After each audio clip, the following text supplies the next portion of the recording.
Gudo was the emperor's teacher of his time. Nevertheless, he used to travel alone as a wandering mendicant.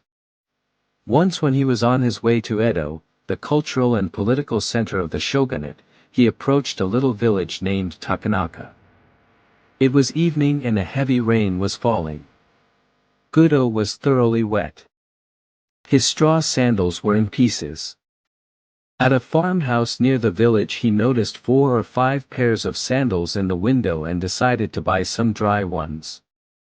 The woman who offered him the sandals, seeing how wet he was, invited him in to remain for the night in her home. Gudo accepted, thanking her. He entered and recited a sutra before the family shrine. He was then introduced to the woman's mother, and to her children. Observing that the entire family was depressed, Gudo asked what was wrong. "My husband is a gambler and a drunkard," the housewife told him. "When he happens to win he drinks and becomes abusive. When he loses he borrows money from others. Sometimes when he becomes thoroughly drunk he does not come home at all. What can I do?" "I will help him," said Gudo. "Here is some money. Get me a gallon of fine wine and something good to eat. Then you may retire. I will meditate before the shrine." When the man of the house returned about midnight, quite drunk, he bellowed, "Hey, wife, I am home. Have you something for me to eat?" "I have something for you," said Gudo. "I happened to be caught in the rain and your wife kindly asked me to remain here for the night. In return I have bought some wine and fish, so you might as well have them."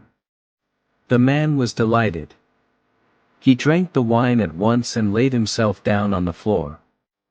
Gudo sat in meditation beside him. In the morning when the husband awoke he had forgotten about the previous night. "Who are you? Where do you come from?" he asked Gudo, who was still meditating. "I am Gudo of Kyoto and I am going on to Edo," replied the Zen master. The man was utterly ashamed. He apologized profusely to the teacher of his emperor. Gudo smiled. "Everything in this life is impermanent," he explained. "Life is very brief. If you keep on gambling and drinking, you will have no time left to accomplish anything else, and you will cause your family to suffer too."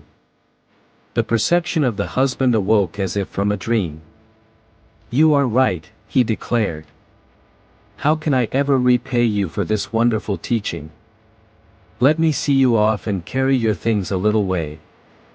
"If you wish," assented Gudo. The two started out. After they had gone 3 miles Gudo told him to return. "Just another 5 miles, he begged Gudo. They continued on. "You may return now," suggested Gudo. After another 10 miles, the man replied. "Return now," said Gudo, when the 10 miles had been passed.